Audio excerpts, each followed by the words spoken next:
ಸಾಕ್ಷಿಗೆ ಸರಿ ಅಂತ ಅನಿಸಿದ್ರೆ ತಾಯಿ ಮಾರಿಕಾಂಬೆಯ ಕ್ಷಮೆಯನ್ನು ತಾವು ಕೇಳಬೇಕು ಅನ್ನೋದನ್ನ ಈ ಮೂಲಕವಾಗಿ ನಾನು ಆಗ್ರಹ. ನೀವು ಆಸ್ಪತ್ರೆಯನ್ನ ಸ್ವಂತ ಹೆಸರನ್ನು ಆಸ್ಪತ್ರೆ ಮಾಡಲಿಕ್ಕೆ ಅಂತಲ್ಲ, ಇದು ಗಮನ ಇಡಬೇಕು. ತಮ್ಮ ಈ ರೀತಿ ಸುಳ್ಳುಗಳನ್ನ ಹೇಳುವಂಥದ್ದು, ಜನರು ದಿಕ್ತಪ್ಪಿಸುವಂತ ಕೆಲಸವನ್ನ ತಾವು ಇಲ್ಲಿಗೆ ನಿಲ್ಲಿಸಬೇಕು ಅನ್ನೋದನ್ನು ಕೂಡ ನಾನು ಆಗ್ರಹ ಮಾಡ್ತೇನೆ. ಮತ್ತೆ ಆದಷ್ಟು ಬೇಗ ಶಿರಸಿ ಆಸ್ಪತ್ರೆಯು ಕೂಡ ತಾವು ಬೇಕಾದಂತಹ ಎಕ್ವಿಪ್ಮೆಂಟ್ಗೆ ಇಟ್ಟಂತಹ 30 ಕೋಟಿ ಈಗ ಮಾಯ 5 ಕೋಟಿ ಬಂದಿದೆ ಹೊಸ ಪ್ರಸ್ತಾವನೆ, ಅದಕ್ಕೂ ಕೂಡ ಹಣವನ್ನು ಕೊಡಬೇಕು ಅನ್ನೋದನ್ನು ಕೂಡ ಈ ಮೂಲಕ ಮಂಕಾಳ ವೈದ್ಯರಿಗೆ ನಾನು ಹೇಳಿ ಇಚ್ಛೆ ಪಡ್ತೇನೆ. ಮತ್ತೆ ಎಷ್ಟು ಪ್ಲಾಸ್ಟಿಕ್ ಯೂಸ್ ಮಾಡಿದ್ದೀರಿ, ಅಕೌಂಟಬಿಲಿಟಿ ಕೊಡಬೇಕಲ್ವಾ? ಎಲ್ಲ ಯೋಜನೆ ಹೀಗಿದೆ ಅಂದ್ರೆ ಜನಕ್ಕೆ ಯಾವ್ಯಾವ ಅಕೌಂಟಬಿಲಿಟಿ ಸಿಗೋದಿಲ್ವೋ ಆ ರೀತಿ ಯೋಜನೆ ಘೋಷಣೆ ಮಾಡುವಂಥದ್ದು. ಈ ಸಮುದ್ರ ಎಷ್ಟು ಕ್ಲೀನ್ ಮಾಡಿದ್ರೆ ಎಷ್ಟು ಪ್ಲಾಸ್ಟಿಕ್ ಅಂದ್ರೆ ಏನು ಗೊತ್ತಾಗುತ್ತೆ? ತೆಗೆದ ತಕ್ಷಣ ಮತ್ತೆ ಪ್ಲಾಸ್ಟಿಕ್ ಬಂದು ಕೂತ್ಕೊಳ್ತದೆ, ಹೌದಲ್ಲ? ಈ ರೀತಿಯ ಯೋಜನೆಗಳನ್ನು ತಾವು ರೂಪಿಸ್ತಾ ಇದ್ದೀರಿ. ಬೇಡಿಕೆಯಲ್ಲಿ ನಮಗೇ ನೀರಿಲ್ಲ, ಕುಡಿಲಿಕ್ಕೆ ನೀರಿಲ್ಲ. ನವೆಂಬರ್ ಆದ ತಕ್ಷಣ ಸಂಪೂರ್ಣ ಡ್ರೈ ಆಗಿರ್ತದೆ.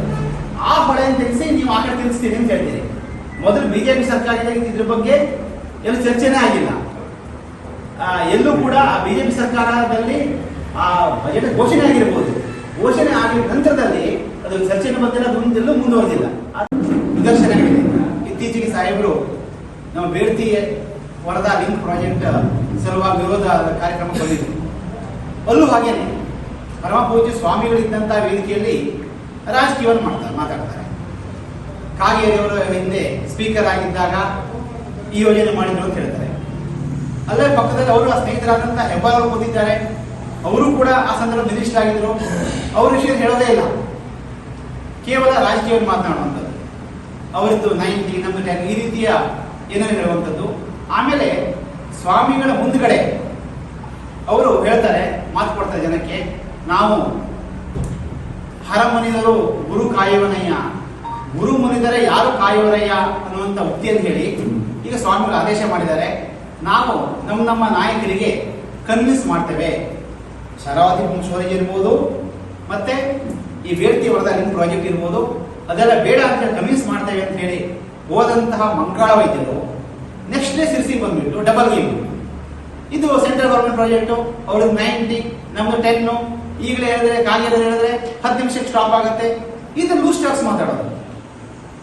ಅಂದ್ರೆ ವೈದ್ಯರು ಅವರ ಒಂದು ವ್ಯಕ್ತಿತ್ವಕ್ಕೆ ಶೋಭೆ ಅಲ್ಲ ಎಂಬುದಾಗಿ ಸಚಿವರೇ ಉತ್ತರ ಕೊಡ್ತಾ ಇದ್ದಾರೆ. ಅಂದ್ರೆ ಸಚಿವರು ಇತ್ತೀಚೆಗೆ ಹತಾಶರಾಗಿದ್ದಾರೆ. ಅಂದ್ರೆ ಯಾವ ವೇದಿಕೆಯಲ್ಲಿ ರಾಜಕೀಯವನ್ನ ಮಾತಾಡಬಾರ್ದು ಆ ವೇದಿಕೆಯಲ್ಲೂ ರಾಜಕೀಯ ಮಾತಾಡ್ತಾ ಇದ್ದಾರೆ. ಇದೊಂದು ರೀತಿ ಹತಾಶ ಮನಸ್ಥಿತಿ.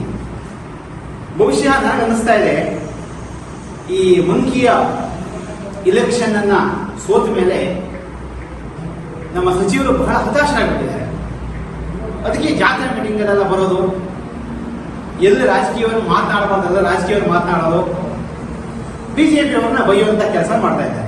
ನಾನೇ ಹೇಳ್ತಾ ಇದ್ದೇನೆ, ಸಾಹೇಬ್ರೆ ನನ್ನ ದಾಖಲೆ ಇದೆ, ತಾವು ಕ್ಷಮೆ ಕೇಳ್ತೀರಾ? ನನ್ನ ಕ್ಷಮೆ ಬೇಡ, ತಾಯಿ ಮಾರಿಕಾಂಬೆ ಕ್ಷಮೆ ಕೇಳಿ. ಯಾಕೆ ಅಂದ್ರೆ ನೀವು ಬೇರೆ ವೇದಿಕೆ ಸುಳ್ಳು ಹೇಳಿದ್ರೆ ಪರವಾಗಿಲ್ಲ, ತಾವು ಬಹಳಷ್ಟು ಸುಳ್ಳು ಹೇಳಿ ನಮ್ಗೆ ಗೊತ್ತಿದೆ, 100 ಸುಳ್ಳು ಹೇಳಿದ್ದೀರಿ, ತೊಂದರೆ ಇಲ್ಲ, ಅದು ನೀವು ಬಿಟ್ಟಿರೋದು ವೈಯಕ್ತಿಕ. ಆದ್ರೆ ಸಿರ್ಸಿ ಜಾತ್ರೆಗೆ ಬಂದು ಯಾಕೆ ಸುಳ್ಳು ಹೇಳಿದ್ರಿ? ನಾನು ಅಲ್ಲೇ ಉತ್ತರ ಕೊಡ್ತಿದ್ದೆ. ಆದ್ರೆ ಆ ಜಾತ್ರಾ ವೇದಿಕೆಯಲ್ಲಿ ಬೇಡ. ಯಾಕೆ ನಮ್ದೆಲ್ಲ ಏನಂದ್ರೆ ಆಮೇಲೆ ತಳ್ಳೋದು ಸ್ವಭಾವ. ಅಲ್ಲೇ ಇಟ್ರ ಅಲ್ಲೇ ಬಹುಮಾನ. ನೀವು ಸುಳ್ಳು ಹೇಳಿದ್ದಕ್ಕೆ ಅಲ್ಲೇ ನಾನು ತೋರಿಸಿ ಎದ್ದಿದ್ದು ಹೇಳ್ತಾ ಇದ್ದೆ. ಅಲ್ಲೇ ಇಟ್ರ ಅಲ್ಲೇ ಬಹುಮಾನ ಬೇಡ ಅಂತ ಯಾಕೆ ಬಿಟ್ಟೆ ಅಂತಂದ್ರೆ ಅದು ಆ ವೇದಿಕೆ ಅಲ್ಲ ಅಂತ ಕಾರಣ. ಅದರಿಂದ